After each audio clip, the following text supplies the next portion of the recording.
Setelah Sultan Abdul Khair I mangkat pada tanggal 22 Desember 1640, pemerintahan di Kesultanan Bima diteruskan oleh anaknya yang bernama Sultan Abdul Khair Sirajuddin, bergelar Mantau Ummajati. Sultan Abdul Khair Sirajuddin adalah Sultan Bima yang secara tegas menolak perjanjian Bongaya.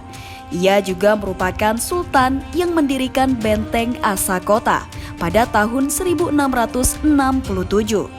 Selain itu, karena kapasitasnya adalah seorang seniman, ia juga banyak menciptakan tarian-tarian dan upacara adat seperti uapua dan atraksi kesenian yang masih eksis hingga saat ini.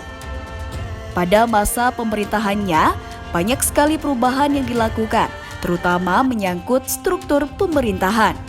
Salah satunya adalah dengan mendirikan lembaga baru yang disebut Syara Hukum. Lembaga ini beranggotakan para ulama dan tokoh agama. Karena lembaga inilah, hukum Islam di Kesultanan Bima mulai berperan dalam roda pemerintahan yang sebelumnya hanya dilaksanakan oleh lembaga Saratua dan Syara-Syara. Selain menyempurnakan lembaga di bidang pemerintahan, Sultan Abdul Khair Sirajuddin juga melakukan pembenahan di organisasi pertahanan. Dalam bidang ini, ia mengikuti sistem keamanan yang ada di Kerajaan Makassar. Angkatan Perang Kesultanan Bima dipimpin oleh seorang perwira tinggi yang disebut Bumi Pabise Mbojo yang dibantu oleh Bumi Pabise Bolo dan KE. Abdul Khair Sirajuddin juga meningkatkan kemampuan personil Angkatan Lautnya dengan meminta bimbingan dari Perwira Angkatan Laut Makassar. Selain itu, ia juga mendirikan benteng di pesisir barat dan timur Teluk Bima. Salah satunya adalah Benteng Asakota.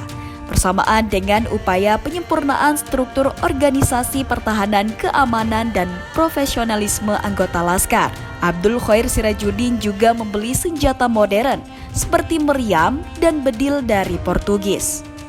Sultan Abdul Khair Sirajuddin dalam sejarahnya adalah sultan yang selalu menjadi incaran VOC.